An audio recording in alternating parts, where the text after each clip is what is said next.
Many people do not like philosophy, and fair enough. Many people have this idea that it's just old men arguing, old men thinking, too abstract to be useful, too confusing to be understood. But the original goal of philosophy at its foundation was to be practical. It was to help live life well. And I can think of no one that better exemplifies this than Boethius. In fact, he wrote a whole book about it. It is called The Consolation of Philosophy. And if this sounds boring to you, buckle up because you are wrong.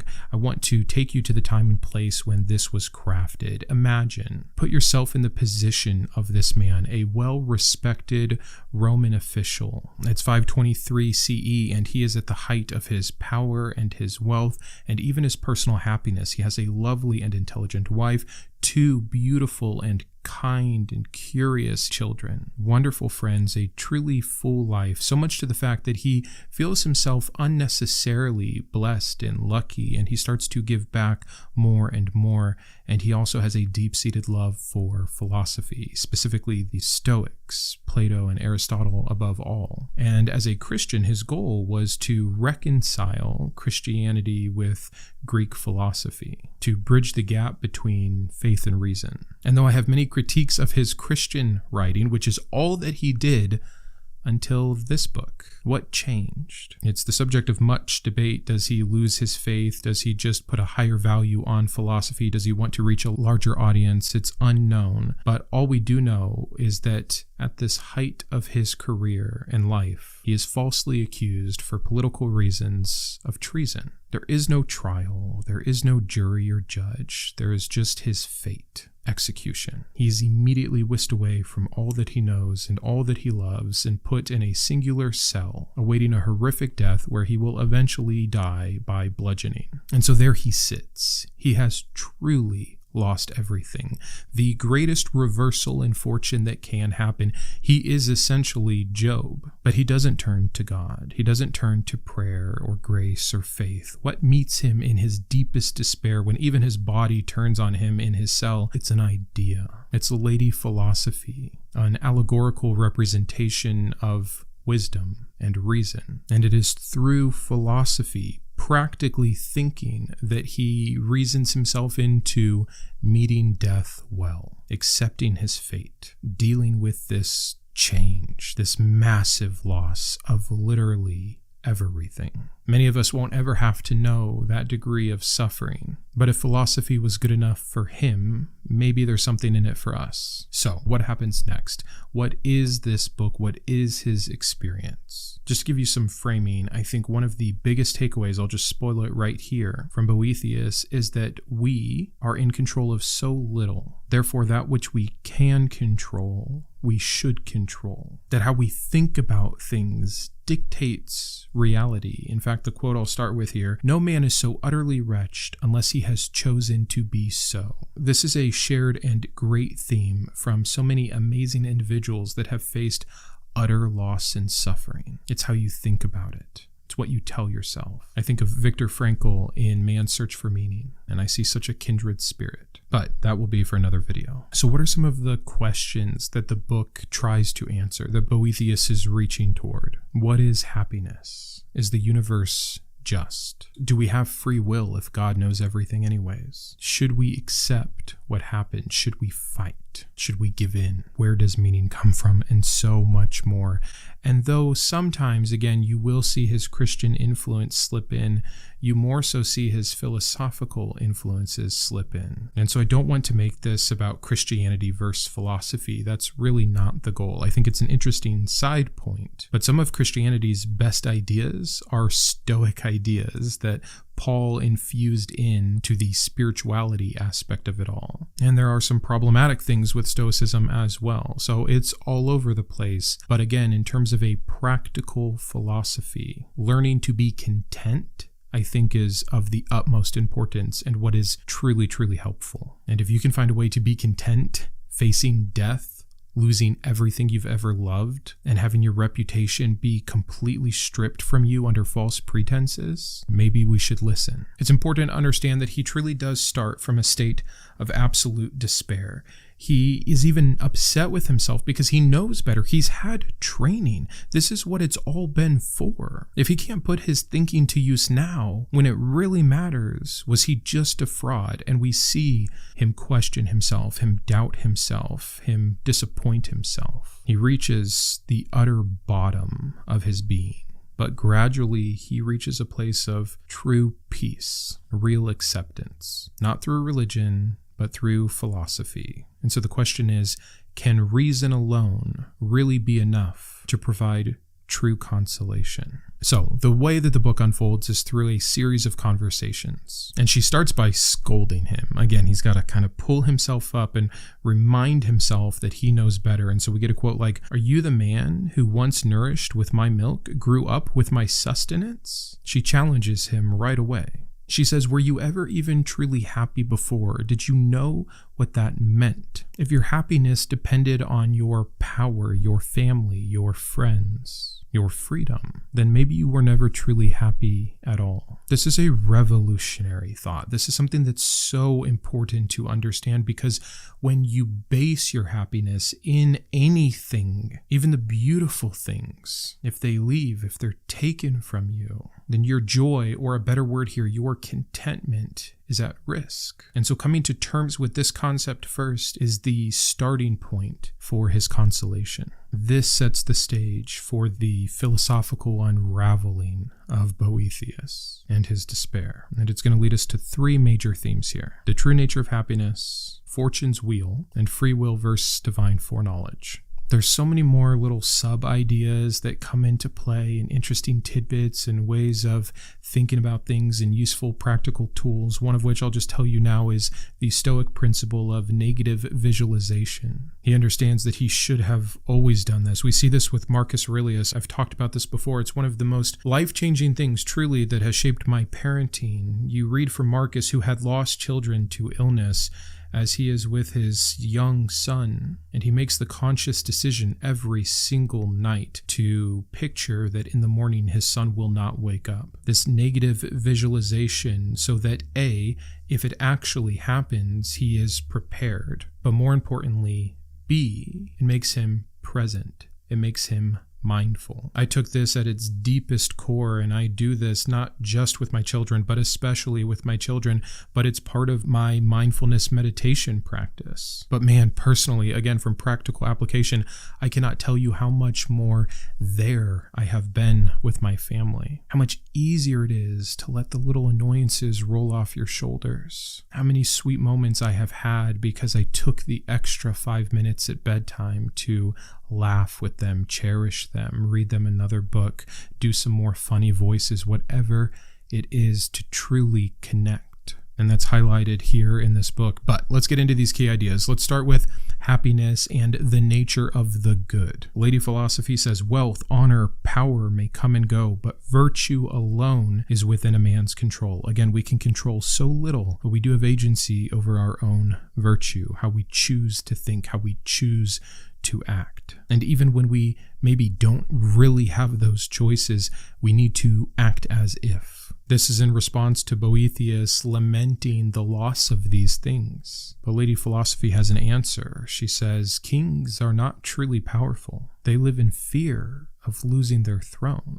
The rich are not truly happy. They constantly want more. The famous do not possess real worth, because the public, the fan base, is fickle." She notes the only thing that cannot be taken away by fortune, another major character here, also represented by Fortuna, the goddess of fortune, more so the goddess of change from Roman mythology. But the only things that cannot be taken are wisdom and virtue. This aligns very much with Stoicism, with that Neoplatonism that I've talked about. Particularly Seneca's claim, "A wise man is content with himself." The very first book I ever read on anything that had to do with Stoicism was A Guide to the Good Life. There was a line in there that was, "Learn to love what you already have." What a wonderful idea. It is just the idea of contentment, but I needed that phrasing, those words, to really make it useful in my life. So the key questions raised to Boethius by himself via Lady Philosophy here are, if happiness is actually internal,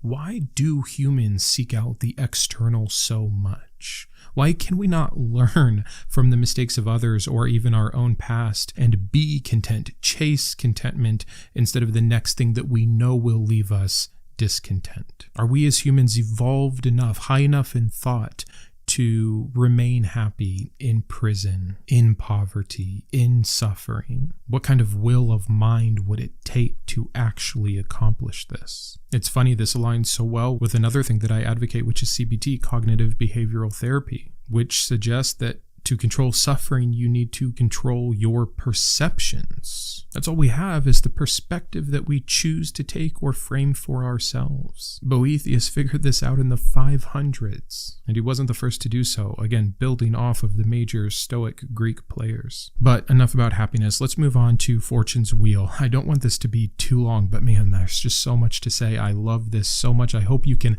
feel my enthusiasm, and if at nothing else, it would encourage you to maybe try this book out. I'll have it listed in the description down below. Lady Philosophy has another chastisement here. She says, "Why then do you mortal men complain? You yourselves put the bit into Fortune's mouth and give her great license." This is the most famous metaphor in the Consolation of Philosophy, is Fortune's wheel. It's a wheel of balance. It's a wheel of change. It's a wheel that suggests that Fortune doesn't favor anyone, that she doesn't owe anyone anything, that she's not loyal. She's consistent in her inconsistency. The only thing that is guaranteed to one's fortune is change, or an end. What rises must fall. What falls must rise again. Thus, relying on those external things when they eventually go to the bottom of the wheel means that you can never be happy, because you are not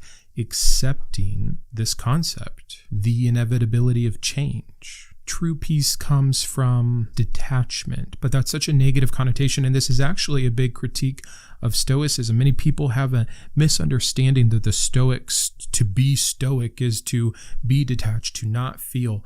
Wrong. The Stoics, if you read them, they felt so deeply. They laughed and they loved and they hurt and they were scared. But it's how they chose to react to those emotions, not the suppression of those emotions, just the real recognition of them as such, as not the definition of reality, as something that was fleeting, because again, on Fortune's wheel, that too will pass. Epictetus says, it's not things that distress us, but our opinions about them. How true. And you know what? It's not just Stoic ideas here. It's even Buddhist ideas. The Buddhist says attachment is the root of all suffering. In medieval Europe, where, by the way, again, I can't explain to you how famous this book was. We'll talk about this more when we get to his impact and influence, but I'll tell you now, for 1,000 years, the 6th through the 16th centuries,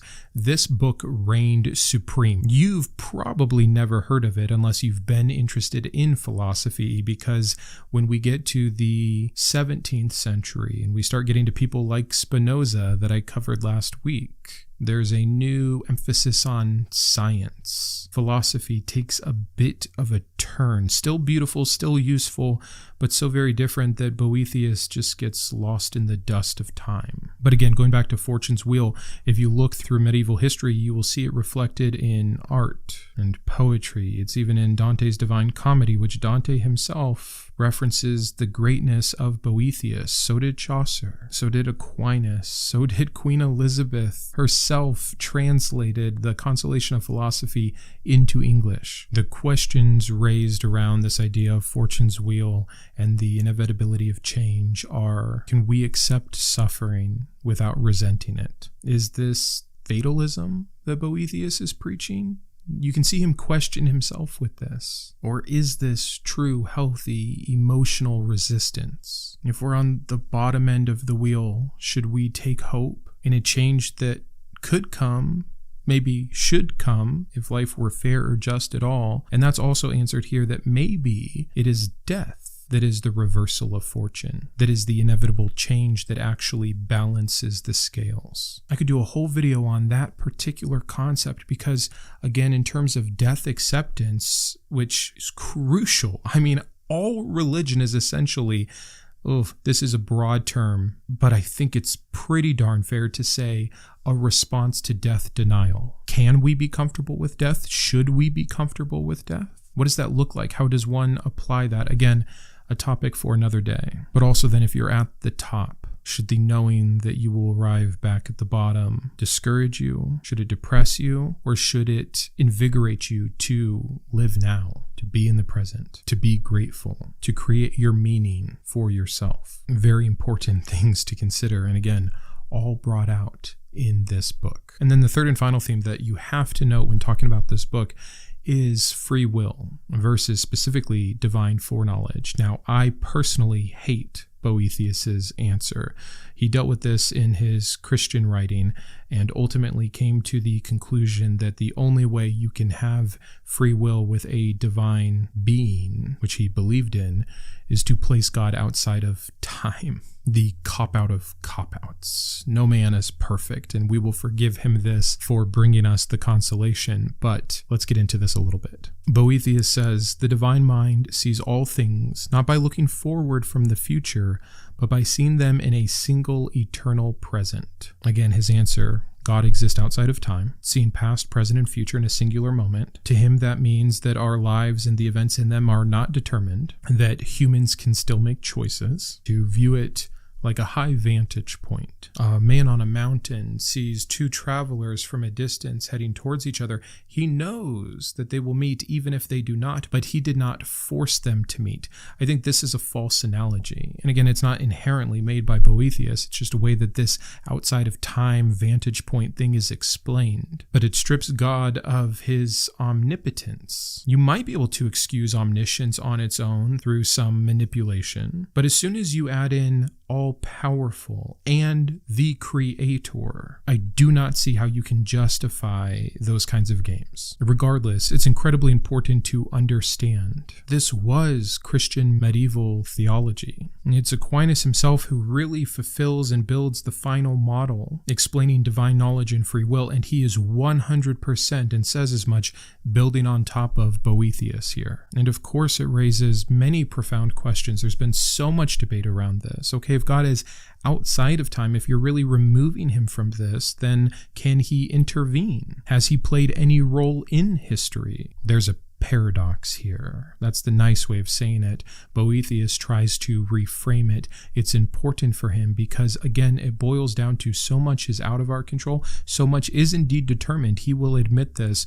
But at the heart of it, man has agency and must be responsible for choosing and chasing wisdom and being and thinking and acting in virtue. And that is how it ties in as he's having these moral wrestling matches with himself. It is at least beautiful to see him question and to think about how others would perceive it and what the best answer is, what the true answer is, and what the useful answer is, and that those may not even be the same thing. And it's interesting because the question becomes, did this comfort him? Unlike the book of Job, where suffering is framed as a test that can be passed and benefited from, Boethius does not appeal to any kind of Christian hope like this. He doesn't appeal to divine justice that will get back the unfairness of his false treason. He doesn't comfort himself with what awaits next, like heaven. He simply finds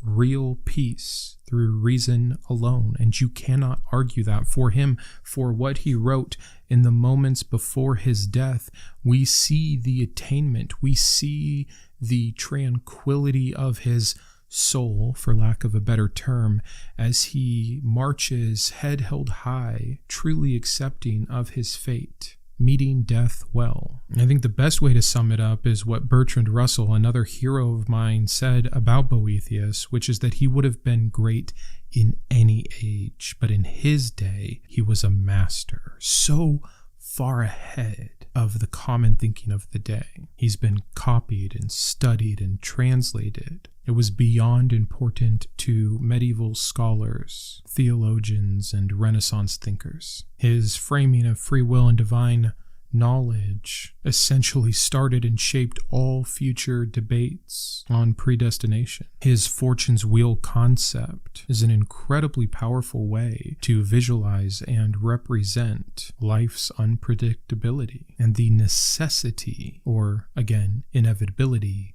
of change. I fear that modern Stoicism, Westernized Buddhism, and the error of modern self-help have borrowed from these concepts without better representing them in such a way that I think they can often get dismissed or look harmful or be too easily challenged. This is the thing with philosophy. There's really three categories of how you can convey philosophy in a book. You can do your exposition, your syllogisms, your thought experiments, and there's a time for that, and I love many of those books. You can find a way to craft it into narrative. These are some of my favorites, whether it is Camus' The Myth of Sisyphus, or Hermann Hesse's Steppenwolf, or the Brothers Karamazov. I mean, there's so many good literary examples where it's harder to pull out the philosophical nuggets because they are entrenched in the plot lines. But in doing so, it's so much richer and deeper than just reading out the explanations of terms. But Boethius brings us this third category, that of personal experience mixed with a narrative. And that is unbelievably powerful. There's a beautiful balance between logic and emotion for a discipline that often is critiqued for being not human enough. This brand of philosophy is nothing but human. And no matter what side of the fence you fall on, the questions alone are worth asking. Is reason enough? Can philosophy truly console? Can we make our own meaning? Can we force happiness to stay through thought? How do we negotiate with suffering? How do we face death? Our Blaze tier gets a verbal call out at the end of each video, so a very special thanks to Decox, Dark Side of Delight Productions, James Geider, Laurie, and Noëldivergent. Also, our Flame tier is up to 7 people. Your support here truly means so much. All other donors are Ember Tier and are listed in the description of each video. Thank you to each and every single one of you.